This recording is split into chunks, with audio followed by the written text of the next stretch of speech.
Anyone who speaks about this man ends up dead. He's extremely cruel and has a list of terrible things he has done. This is Puff Daddy, or Didi.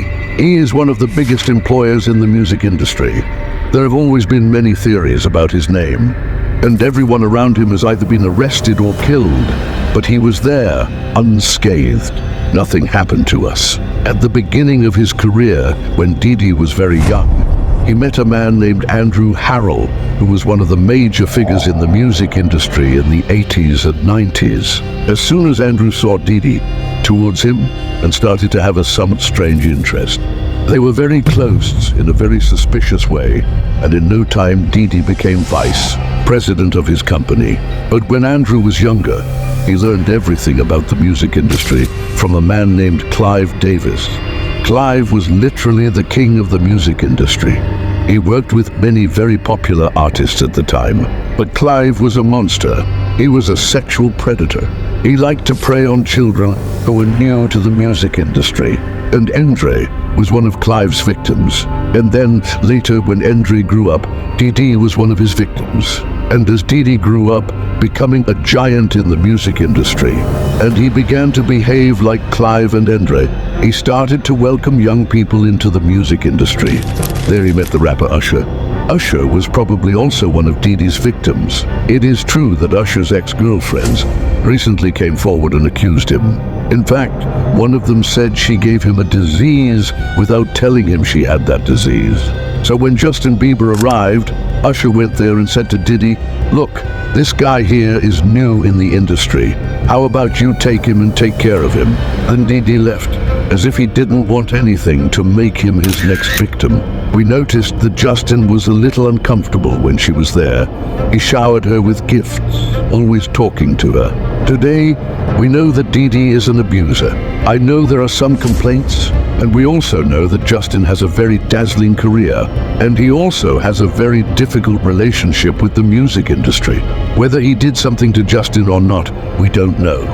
Maybe we do. Another strange thing that Didi did was with the people he interacted with women in this case, because he secretly dated men, but only appeared in the media with women. He was married to a woman named Kim Porter, and he was literally the real demon in this woman's life. He did not give the poor creature a minute of rest. He ordered his companions to follow him, but it didn't end, okay? Shortly after, Kim was also found dead. According to the medical report, she had an untreated flu that turned into pneumonia and eventually died. Shortly thereafter, the investigator assigned to her death was found dead. People found this suspicious. They did, but no one did anything because it was Didi, right? We will not make false accusations against him. And on Didi's label, Bad Boy Records, there were 4 partners, right? It was Didi and 3 other people. Didi's ex-wife also worked at Bad Boy Records. From the start, he left when she broke up with him, so I knew a lot of things. But the strangest thing is that she died and his other 3 companions also died, and only Didi remained. After that, Didi married another woman, a singer named Cassie, and thanks to her he is exposed, as she was the only one who had the courage to expose him. After the divorce, she reported him and said that he used personal psychological torture against her. Besides the abuse, he forced her to have sex with other women during shootings, and he was also involved with people. But as soon as Cassie mentioned this, 50 Cent, the rapper, got involved and started reporting.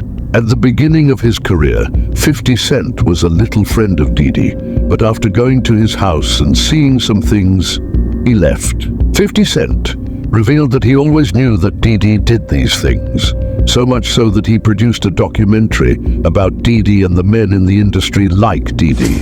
After Cassie's testimony, the police began an investigation to verify if what she said was really true. They searched his house under a search warrant and found a lot of things, including videos where he is people. And sometime later, a video of Didi hitting his ex-wife Cassie surfaced.